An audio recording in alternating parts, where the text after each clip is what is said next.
Okay, my name is Kathy Gaw, and I have the pleasure and honor to interview Dr. Ron Fox. Today is March 11th, 2013, and I'm interviewing Dr. Fox for the Ohio Psychological Association's Oral History Project. And I see that you have been educated at the University of North Carolina at Chapel Hill, and in 1962 to 63 had your clinical psychology internship at the VA hospital in Palo Alto. Right. Mm-hmm. You returned to University of North Carolina for a couple of years and then began your residence in Ohio around 1968? Yes, at Ohio State. Oh, okay, when you came to Ohio State University, and you've had significant and innovative impact on the profession of psychology in Ohio and the nation. And while in Ohio, you innovated a number of programs, including family and sex therapy clinics at the Ohio State University, the Association of Psychology Internship Centers was founded during that time by you, and you championed the School of Professional Psychology at Wright State University. So how was it that you gravitated to the field of psychology and came to envision these contributions? I stumbled into it. I took more, as a undergraduate, I took more psychology than I did English. I majored in English. And then in my senior year, I had taken a job working as a management trainee for Goodyear, I think it was, or B.F. Goodrich, one of those. And I took a course with the department chair then. I tried to arrange my schedule to avoid her, but got her. She scared me to death, and I studied hard. And when I turned in my final exam, we had an honor system. You finished the exam, you took it to the professor. And on the way out, she said, what are you going to do now? And I said, I'm, management trainee, so on. And she said, and I said, what? And she said, well, you can think when you want to, and you ought not to piss it away. This nice old lady. And anyway, we had a brief conversation. I decided, well, I will apply to graduate school in psychology. And then it went from there. I didn't have sense enough to know that I got in because she was the chair. And I also that's the only place I applied. And then sometimes you have to be lucky. And then the chairman of the clinical program stopped me in the hall one day and said, we're glad to have you here. We wondered, are you in the clinical program? I didn't know what that was, but that sounded good. So I said yes. And the people that I had taken the job with said, well, if you go for a year and get a master's or something, we'll pay you more money, and the offer's still there. So it seemed a win-win, and at the end of a year, I really liked it. So. And how wonderful that you liked it, because I'm very thankful that you liked it. Wow, okay. And so you continued to stumble into things and innovate things as you stumbled? I did. I was raised, and my father he never did make a lot of money, but he started a lot of things. He had at one time, he started a men's hosiery mill, he started a work glove mill, he started a furniture manufacturing, and got me involved as a youngster. As a teenager, I was supervising men and doing things on his behest, and so on. So he was a big influence on me. We never made a lot of money, and we had some hard times. We were hungry at times, I can remember, but he did fine, and made a good living. So that was a big influence. Yes. Middle class, grew up in a small town. Oh, that's great. So with all that experience in North Carolina, and then having a brief period away at Palo Alto, which was probably a very different culture. Yes, it was. Mm-hmm. How was that? But Palo Alto was a different place. They had really a separate psychology. It was a part of psychiatry, but psychology really operated as a separate unit. It was very large. They had between the two hospitals, one in Menlo Park and one at Palo Alto, they had like 31 or 2 psychology interns at the time. Big program. I ran a ward. There was a psychiatrist and a psychologist to sort of supervise me. Patients were assigned to me. I did prescriptive stuff for them. The doctor signed it, the psychiatrist. He was there to consult with if I needed to. We took the psychopharm course that the residents were taking with Al Levy, who was from over in Stanford. And that was an eye-opener for me. Joe Monterazzo was brought in. He had a separate psychology department up in Oregon then, but not really a part of psychiatry. And then I met Don Jackson and Jay Haley and Virginia Satir, who worked and supervised people there and so on. So learned about family stuff. It was really a big, an eye-opening time for me. Yeah. And I saw the profession in a very different kind of way when I left there. Well, and that was a huge time for the family therapy. Oh yeah, it was. Model evolving. Jackson and Haley were the big people. I went back later and did a course there and did stuff in family therapy from one of their courses that they did, and started family therapy clinics at UNC and at Ohio State. I was in the medical school at both places. Wonderful. So we had very successful family therapy clinics. People Yes. came from all over. At Ohio State, I had a clinic on Wednesdays, and some of the professionals in town, mental health professionals, could come in and watch the one-way screens. We didn't have so much closed TV then. And my students would watch. I'd have one student in with me, people from the university. So we'd have a big crowd watching because it was a new thing. Like this idea of bringing in a family and so on. And we had a very nice suite set up there with observation rooms on each side, and a nice room that well equipped that we had to see people in, a nice waiting room. It was a good area that was part of the deal in my going up there, taking that job, that I would have that space. So. Was it hard to recruit families to come in and be observed? Not really. Okay. Well, we got the knack of it after a while, and a lot of them came through children. Okay. And we were very active in other departments, like our sex therapy clinic had residents from 17 different departments or clinics that came to us for training with the sex. So they knew us, and then we did a lot of other things there. So we would get a lot of different referrals from them, private and non-private kind of patients.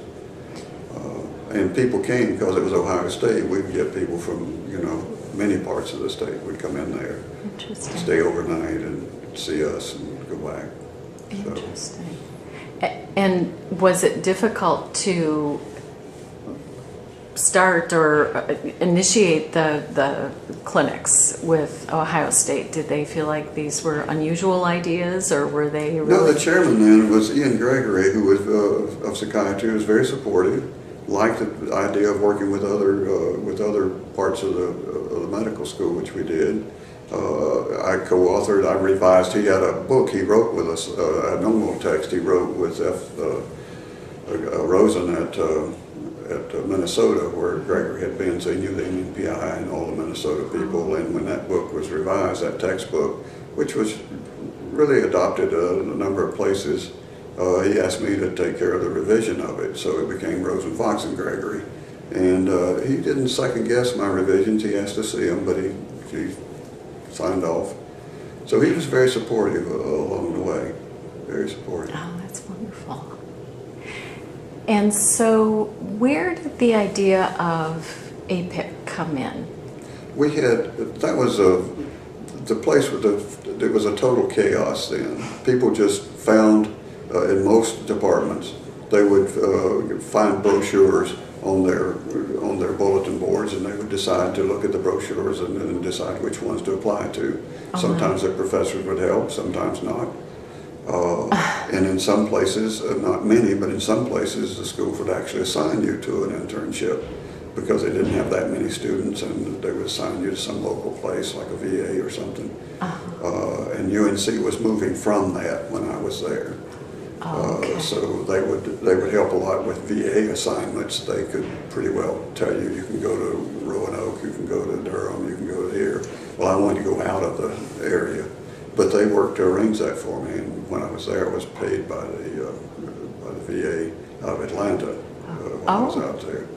But there was no, you just applied, it was chaos. People made offers whenever they wanted. They pressured students. Students, as usual, were caught in the middle. And so they'd say, well, we'll give you an opening if you decide right now, but that may not be the student's first choice. And so they really competed with each other and made it earlier and earlier and earlier that students would have to decide. But then they had a debt. They were still hadn't in other places. They'd announced that that we took applicants through this kind of period. There was no matching system. As bad as it is now, it really was, but just total chaos then. Oh, yeah. So I didn't like that. Got the idea that we could do it better. Went to APA to talk with one of the Education Training Committee at the time. I'd been active in starting several. Oh, thank you very much. Sure. In starting several divisions of APA over time. Division 29 was the first division that really brought in people in private practice much. I was an officer in that that helped start and organize that through a mentor of mine who got me involved, and it just became a habit. And so I met with them, said, we can do better than this. Why don't you help me to give me a room at the AIC convention, publicize it to people. You got all the contacts, ask the internship people, directors to come. So they did, and I met with them, and they all then said, it's a good idea, let's do it. And I said, well, I will do so-and-so and let you know. And so then I got somebody to write up some kind of bylaws for us over at Duke. I got Bob Carson, I think. I got asked some leaders in the field that were running very well-known, prominent things, other internship program. I got them to agree to be on the board of directors. Mailed it out we decided on how we would have members by organization rather than by individuals. So Ohio State joined, not Ron Fox. And then we charged them, money to belong to it, and then had things for rules for membership and that kind of stuff. You had to be this, that, and the other. So it got started, and then we decided to publish a directory so the students would have a central place to go and find out, because if the brochures didn't have to, or somebody stole the brochure at a place, you might not even know about it. And students were then competing even more, because they would try to hold the ones they knew they were good and not tell others so they wouldn't be in competition, that kind of thing. So we decided to publish a directory, and then it was like, well, how do you get into directory? Do we publish anybody? Well, no, you got to be a member of this group. You got to have APA accreditation, etc. Then we started publishing non-accredited programs in a separate section. They paid more to get in there, but they were listed as non-accredited. And let that be the students, but they knew. I mean, at least they understood what they were getting, and so that was good. And then we got another group after a while down in Texas to start our first matching program, and they ran the first matching program, which was very good, because a lot of people didn't get in the first go round would get matched in the second or third kind of iteration. And at that time it worked, because we didn't have way more interns than we had slots, which we do now. The only problem then still was with the places, with the settings themselves, to get them to agree not to undercut each other and to agree on a common date. So I just held meetings. I invited people from internship centers in New York and in Chicago and in Los Angeles, which was about as many as I could get to, and just met with them and said, this really has to stop. Can't we do something? And why don't we have an agreement and try it out? And we set a date, and people stick to it, and you can't before that date, and so on and so forth. Well, what happens if somebody violates? Then we will just tell everybody what a dirty person they are. And that's it. We will just try shame. And that worked. And then once I got one, then I said, well, they've already agreed in Chicago. Now, can you make this date? Nice. What's the problem with it, and why couldn't you, and so on and so forth. And so they all agreed to that. And there was a lot of fudging around and trying to get around, or to implying very clearly, well, if you could let us know now, it would really, we could probably go ahead and, maybe with people we know are really very interested. And, we would just do it. I would call up or get one of the other guys on the committee who was in that area or who might be better known, which most of them were better known than me at the time, but I knew some. And it worked. I don't know if there was never any penalties. Okay. But it became the date, and I don't know if it still works or not. I lost it. The thing I liked about the group was that it didn't become a platform for people to hold office on. The digital group worked for about 5 or 6 years, paid their own way to meetings. They were well known in the field. They didn't really need it, but they were doing the service. They did their job and moved on. And it didn't become a power place for them. Nice. Most didn't need it, like Irv Weiner was up at Case Western, and he went on to Rochester and other places. Ivan Minch was very well known out at UCLA, so on and so forth. So they were people that were long known in the field as being and published things and so on and so forth. They didn't need it, and they just did a service, and I liked that. One of the things that resulted for me, in addition to having that, I went to Ohio State to head up the internship program. That's how I got involved in it. But because of that, I got invited to the Vail conference because they wanted to, as a training conference, where they were going to look at professional schools, degrees, and that kind of stuff that were just starting. Nick Cummings was just starting that up. They were going to look at that whole thing, really look at the Boulder model, the science practice model again, look at the internship training, have a training conference on the whole thing, and I got invited as one of the people from the internship group. There I met Nick Cummings, got to know him very well, got to be a friend, who, I don't know, he started the California Schools of Professional Psychology that's now part of the Alliant group, but he started those. Don Peterson, who was more of an intellectual mentor for me, had started the first PsyD program in the country at the University of Illinois back in the 1970s, and then became the charter dean of the Rutgers School of Professional Psychology. And they that was a big, because I had trained in places where psychologists were really, they ran their stuff, whatever it was they did, they were in charge of it, and so on. And I knew from Oregon and some places had a separate psychology department in a medical school. I worked in a medical school. That was really very interesting to me, or I had from the time I started. So that model just really struck me. I think if you're going to have a first-rate profession, you ought to be recognizable. You ought to have a degree that people know what you are when they see the degree. When they look at a director, PhD, what? Are you a historian or what?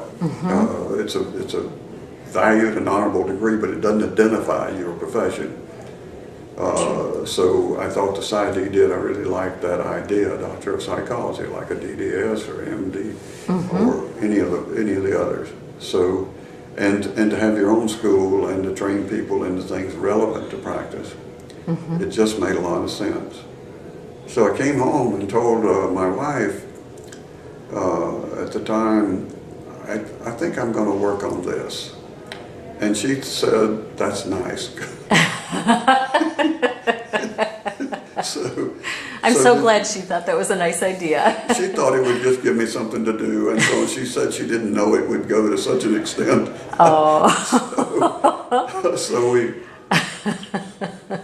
She said at one time that she believed if 3 psychologists, maybe if only 2, sat down to coffee anywhere in Ohio, one of them was me. So I just went all over meeting with people that I knew in the state. to local psych groups or to departments or whatever. Some of them were good and some were not so good. I got invited to one department when I was talking about it, who really had planned a real same. I took my daughter, who later became a psychologist, but she happened to be with me then, Kelly. And they really were on my case about what a terrible idea it was, and Really? and attacking me for trying to destroy the profession and so on. It was really I learned from that. Some I thought were my friends weren't so friendly. That's interesting. But I got my arguments well in hand, and it stood me in good stead later when we were doing other arguments. Because I never went in. I think I was prepared, but I was ill prepared for that kind of meeting. With fellow psychologists? Yeah. Yeah. And I never was in another meeting where I wasn't the best prepared person in the room. I just knew more, had read more, knew more history, had thought about it more, had really tested the logic of my arguments and so forth. I just never doubted that I had the better argument. From then on, so that was really helpful. But mostly just went around and talking. I got OPA to appoint a committee to look into it. Jim Webb was then chair or president of OPA. Okay. So he came on board, and I formed a committee of mainly past presidents, but one or two others, of OPA, the Ohio Psychological Association, to serve as the board for the Academy for the Advancement of Professional Psychology. That became the group to then start the School of Professional Psychology in Ohio. Fantastic. And do you remember who was on the board at that time? Some of them, Dave Rogers was the Okay. big Vita Spilioscus from down in Cincinnati. Ted Wolf from Cincinnati. Dewey Jacobs, who wasn't a past president but was well known in the VA system up in Cleveland. I don't remember. There's others that I'm leaving out. That's okay. But it was people of that. Yes. And it was hard to dismiss them. They were, the thing that Ohio had a lot that I liked was in many state associations you would have a president, they were there, then they left, you never saw them again. In Ohio, they tended to stay in the organization. They would be president, and they might head up a committee that wasn't all that important, but maybe was important to the organization, but not all that much prestige with it or whatever. They would be there and would continue doing things. They would continue coming to conventions. They would continue participating, which was really good. So that was a hard group to discount. And they bought into it, and we invited. When Henry Seaman was at OPA, they agreed to let us buy a day of his time as a group. Okay. Somebody else came up with the idea that we would get psychologists to commit to $100 a year for 5 years for $500, and then that time we would have a school. Wow. So, and we got a lot of people. We ended up having more money than OPA for our budget. That is fantastic. So that worked out well, and Henry put us in touch with Harry. I'm blocking on his name now, from up in the Kent area. Oh, it was his pictures down in the center, in the Ellis Center. I was going to say. I'll think of it later. He was Senate Minority Leader then, a Democrat, and we invited him to our spring convention in one of the state parks, and said, "We want to talk about the profession." He said, "I don't know about professional school." We said, "Well, we don't want you to support it yet. What we want is for you to advise us of how to go about getting political support." So he told us, and we did all of those, just like he said. It worked like a charm. Fantastic. One of the things was, he said we ought to get to C.J. McClin. C.J. McClin was the godfather of black politics and of Dayton politics at the time. He had founded a thing called BEDO, Black Elected Democrats of Ohio. All elected Democrats, federal, state, local, county in Ohio, belonged to BEDO. They were automatically a member of BEDO. Oh, wonderful. He started it. He founded it. He was in Dayton. He was extremely powerful, but didn't make the papers a lot. I got to know him well. He got my son, Eric was looking for a job one time, was over at Ohio State, and was interested in being a page. And so I asked CJ to help, and he said, have him come talk to me. And then he said, it's time to go speak with the speaker. And the speaker said, yeah, you can work on my staff if CJ. And so all the time he was in college, he worked around too many lawyers and became a lawyer. So sometimes you get what you ask. I don't know if that's a good thing or not, but I'm proud of him. Oh, yes. And so we got CJ, and he got Vito to endorse the idea of a professional school in Ohio, that there needed to be one, because the number of black psychologists in Ohio then were less than I could count on my hands. Wow. We had some that had master's degrees, that sort of thing, but doctoral psychologists in Ohio, there just weren't. And that would have been... Oh, when did we start that? And so I went up there in '78. Okay. No, that's when I went to, that's when I went to, Right, state 68. that's when I went to Ohio State. I was at Ohio State all the time. I was working on that. Yeah, okay. And so he really was a big help and supported us a lot. And then the white politicians were reluctant to do something once Vito said. Oh, okay. That they were into. So that was a big help. We used our money to print up a really slick in all ways. Professional. It was an 8x10 booklet laying out the case for what to have published by the Academy. Nice. Which sounded really good.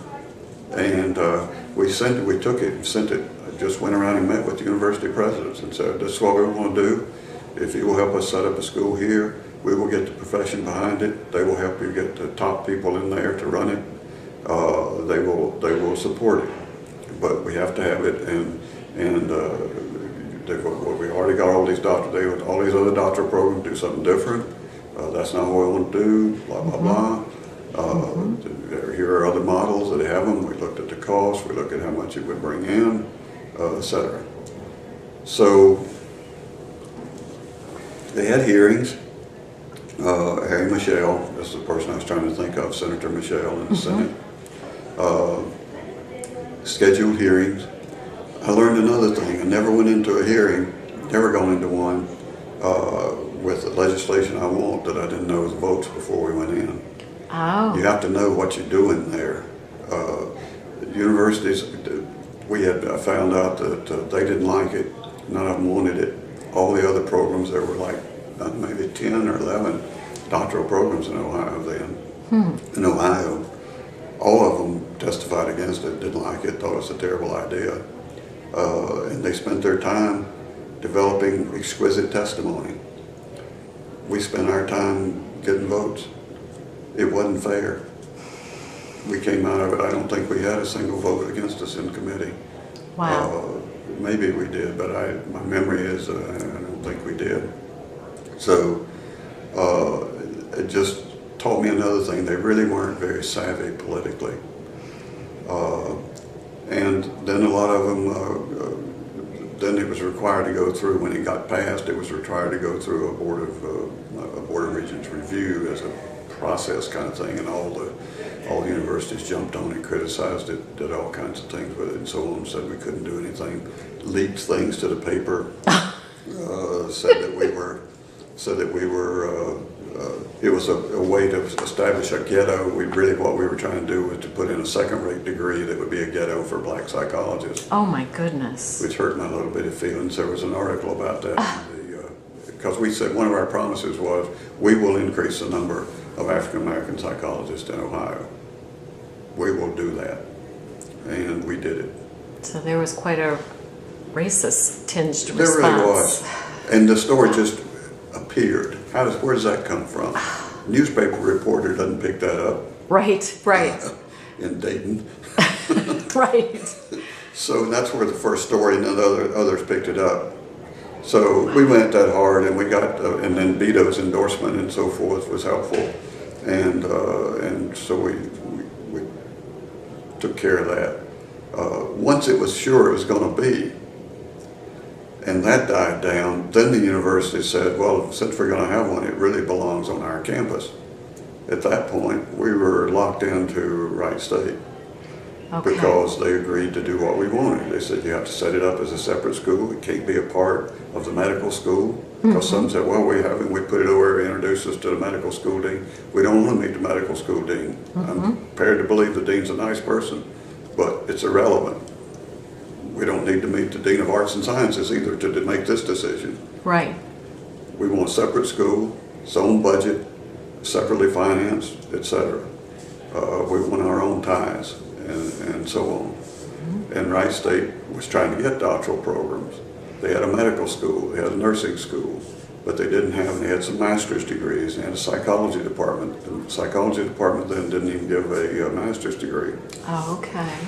And they had a lot of professors around still who were kind of retired in place. It was, they'd been when it was first set up, they got professors from Miami of Ohio and Ohio State to be full-time people to start the core, and some of them were still there. And of course, when they sent the professors over, they didn't send the cream of the crop at that time.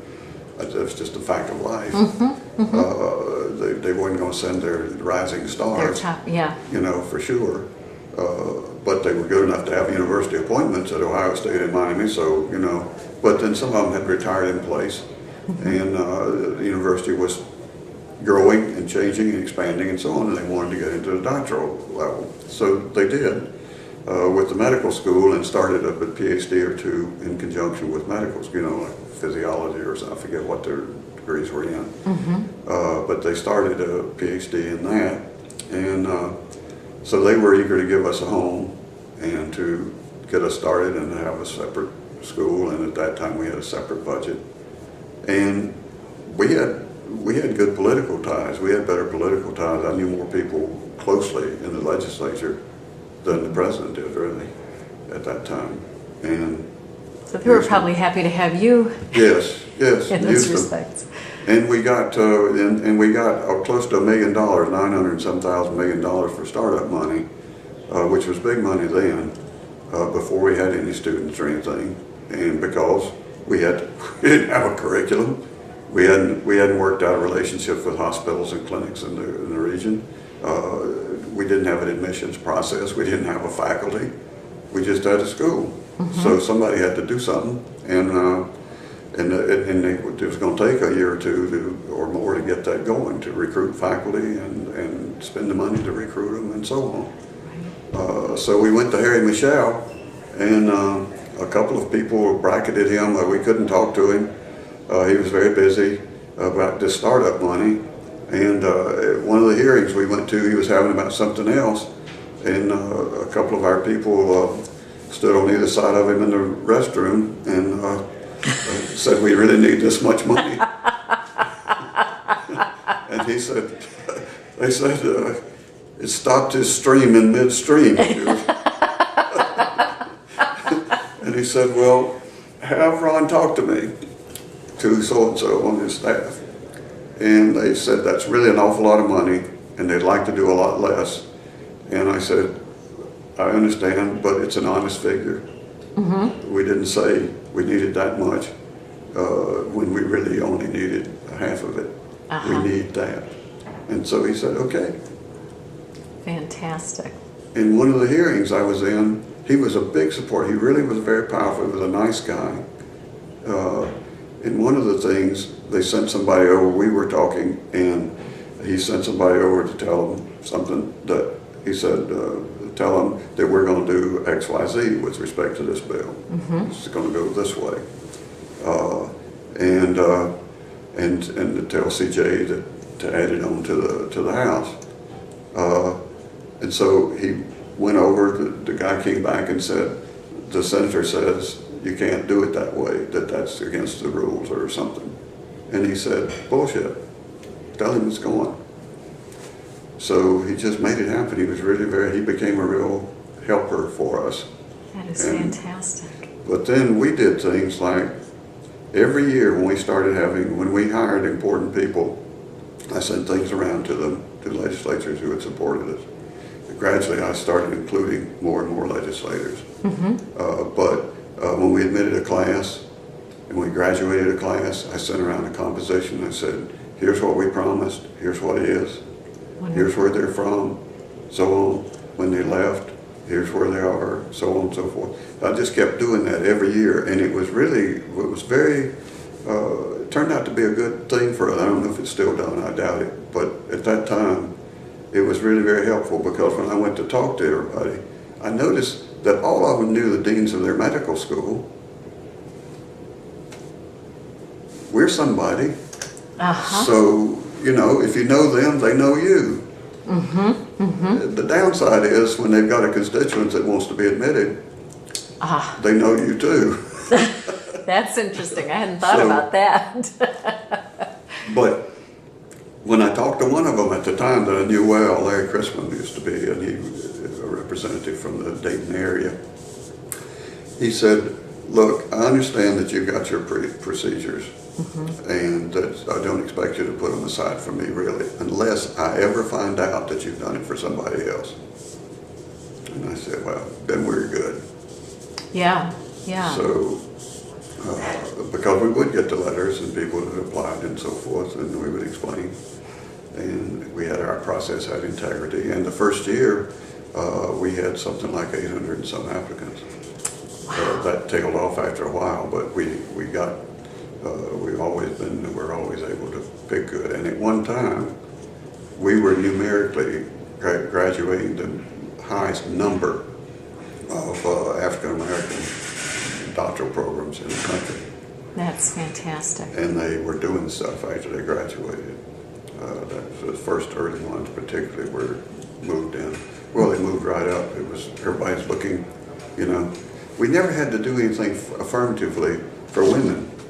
That's interesting. We always had a lot of women. We had to watch, in fact, after a while, to try to get some men in. Yes. Because our faculty, everything was unbalanced. We didn't have the right mix to be a good supportive environment for our first women students. We didn't have enough women there. We didn't have enough people to out there. With. Yes. So, and we didn't want to be a program of all females, although we could probably have filled our class with all females who were highly qualified. But we never had to do too much about that. We always had plenty of good when we graduated. Well, you're one. Yeah. Well, thank you. And one of the things that I really appreciated about the education at Wright State was not only were we being educated in the profession of psychology, but also that political savvy that you were talking about in terms of how do you promote the profession, how do you support your patients, and some of the public health issues that come along with those kinds of things. And I think that's something that a lot of programs lack. Yeah, and I think so. I felt like the School of Professional Psychology not only talked about interfacing with legislators, but interfacing with the American Psychological Association, with state psychological associations, the purpose of those things, the worth of those things. Yes. It was a very, very valuable education. Well, I think it's good, and I'm hoping that continues there, but I don't know. But we made a big effort about it at the time. Absolutely. Now, I'm curious, how was that for you to work so hard to set up an innovative program like that and to be with it for a period of time and then to decide when is it time to leave? It was difficult because it was an ideal job. I liked it. I really liked it. But you have to know, after a while you live with your recruiting mistakes. Everybody does. These things just have a time. And you've done the things that you set out to do. I wanted I wanted a big, I wanted our own standalone, center for, psychological services center. Yes. I wanted people to be able to see when you say, the doc says, I'm a physician. I do stuff like they do in that hospital there. I wanted something like that. I wanted to start that, get something like that. And then after Duke died, Duke Ellis, who was our first dean, African American, good friend, I just loved him, and he died early. Oh. And he had been our dean of students. And so I promised, I made a vow that I was going to build a center and I was going to name it after him. Oh. And we did. Yes. And, but all those goals and so on that I'd set, we were doing. Now what was I going to do? And they put in an early retirement thing, and I knew eventually I wanted to get back to North Carolina. My wife wanted to get back. She never wanted to move to Dayton particularly. Yeah. But she was a good soldier and didn't complain. But I knew, that wasn't her shtick. And so it was when the early retirement thing came, and then I had a chance to do some things of starting a different group down in North Carolina in a practice that I knew very well. A good friend of mine had started very large. So it was a chance to go back and be around in Chapel Hill, which I loved, was a college town. And so that made it just another thing to move on to. I still miss the people and so on at that, but getting rid of a lot of it wasn't as hard as I thought it would be, I just you always find other things to do. Oh, yes. So, yes. So that wasn't a problem. Yes, and I think that you were always finding things to do to further the profession. That seemed to be a very formative time for our profession. I was lucky, and I met good people. I was around people who were doing things. Dave Rogers was a OPA president. I think he was a president twice. He took a 6-month leave from the Cleveland Clinic when we started. He and I rented an apartment in Dayton when we were starting up, and went home on weekends and did our stuff of writing the proposal that we needed to write, deciding on what faculty to recruit, conceptually thinking about how do we want this thing to play out. Dave's excellent at the conceptual business of what makes a profession and what makes a professional thinking different from other kinds of thinking. I just learned a ton of him, and we lived it all the time. Every night we were doing and thinking, talking about it, and so on. It was like another graduate course for me. I learned a lot from him. And he's just a nice guy. I tried to hire him, but he wanted to go back to Cleveland. Didn't want to stay in that little apartment, huh? Well, he had a house. He had a house up there, and he had a wife who was on the city council up there, and so on and so forth. So it didn't make sense. But I did learn a lot from him. He was at the Cleveland Clinic at the time, and had been. He was the chair of the department then, where he had the psychology. And created psychology as a staff position at the Cleveland Clinic. Yes. So definitely living what you two were believing and striving for. He was, and he was just very good about, how a professional approaches a problem versus how a scientist does, what the advantages and disadvantages of that are, and what we were all about. So he was just really good there. I set up a kitchen cabinet, I called it, of a psychologist and a couple other people, but psychologists who were around in the area to try to plan again about who do we want to hire, what are the good places for people to go work, who do I meet there to get them to affiliate with them, and so on and so forth. We arranged formal affiliation agreements with all these hospitals and community clinics in the area. We gave them a great big certificate. I'd go and meet with the board, with their board, present them with the certificate that they're affiliated program, school of professional psychology, etc. Well, anyway, worked those things out at the kitchen cabinet. Met once a week, and that was the group that really then created the school. And then Dave and I worked in between meetings, doing stuff that came out of those, or thinking of new things for them to do, or whatever. Very helpful. And later, as the school got going and we got people in, then the local psych association summoned us to a meeting because they were bothered by the number of graduates that we had and how much money that we were spending, and they wanted detailed information about the program that really wasn't any of their business, and you know what our budget was and how many we planned to bring in and so on and so forth. I said the number we bring in has now changed, always been the same. That's what it is, and the rest of it really isn't your business. But you know, I don't know what else to say. But And that this settled was down after a while. One of my arguments was, if you really are threatened by them, you ought to quit hiring them, because and nobody went out of business because of us. They expanded. They formed things. I resisted a temptation to say, "You booger." I have a person or two in mind who expanded the clinic at first with our people. yes. And they moved on into other things, and he's moved on, gotten bigger and better. But Interesting. he was incensed by us at one time. And this was a person or an Yeah. organization? Okay. Yeah. Interesting. So- Interesting. But they did well, and you know, they had a bunch of them on the clinical faculty and that kind of thing.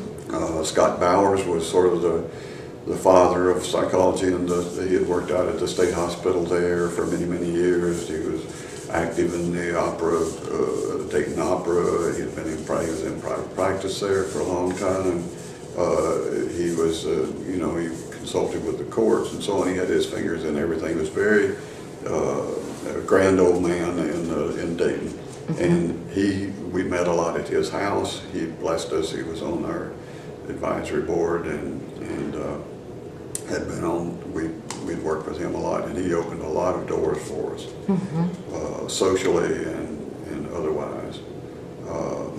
So that was very helpful. Yes. Yes. So, is there anything that I haven't asked you about in terms of your tenure in Ohio and contributions to psychology in Ohio that you think would be important for students and people who may view these videos? I don't know. While I was there, Ohio was very well represented in APA, American Psychological Things. I'd been involved in founding 3 divisions of APA: Division of Psychotherapy, Division 55, the Psychopharmacology, the Division 42. I was president of all those. Jim Webb had been very active, had been president of OPA, it was at the school, of course, and it was on the Council of Representatives of APA. He had been a mentor to Kathy McNamara, brought her along. She got on the board of APA finally, was representing some of the divisions. Mike McKee was a member of council for a long. Gary Danelski was very involved and was very influential with us. Jack Wiggins was in Ohio at the time. He became president of APA. He was involved with the school. We had him down to talk. He helped us. Jack Wiggins came up with the idea of $100 for 5 years. And Jack's a person, he's been president, he's still very active. I told him one time, and he sends you his ideas all the time, but the trouble was, he has about 10 a minute. And over a period of several weeks or months, one of them is a good one. the idea is to find that one, because it's a good one. Oh, that's great. So, but we had people like that were very involved, and still active and kept up with what was going on in OPA too. They'd been involved in the licensing law was passed when I first went to Ohio. They moved from voluntary licensure, registration to getting a law passed. Yes. Jack Wiggins was very involved with that at the time and getting that going. He got me involved because he knew about me through Division 29 stuff, where we were both been active in Division 29 and starting that. So it was just a group of a network, Yes. very good at networking. And OPA then, they had the dean of the school after it was started, had a seat on the board of OPA for many years, as long as I was there, had a seat on the board. I went to a lot of meetings, but not all of them. It just was too much, I had too many meetings. And then was involved with other things as well. So I think that made it, I think Ohio then was really well known, and I think it's still, the OPA has a good reputation, the OPA that's carried on. And they put a lot of leaders, various people in leadership positions, excuse me, in APA came out of Ohio. Don Friedheim was president when I first was there. He was up at Case Western. He was later on the board of directors. Just, you could go on and on. There was a lot of, it's always been strong, psychology. Yeah. Well, I really appreciate your taking the time to talk about these things with me, and it absolutely is fun. So thank you very much. Good luck with your project. Welcome. I mentioned it, by the way, to Sally Cameron last, we had dinner the other night with the North Carolina group here at the state leadership. And she's the executive director for a long time of NCPA. And so I was telling her about this project, we're going to do this interview, and said she had heard of that. And she thought it was really neat, and they talked about that, doing some project like that in North Carolina. So how wonderful. That is Very fantastic. Oh, that's exciting. That's exciting. Thank you. thank you.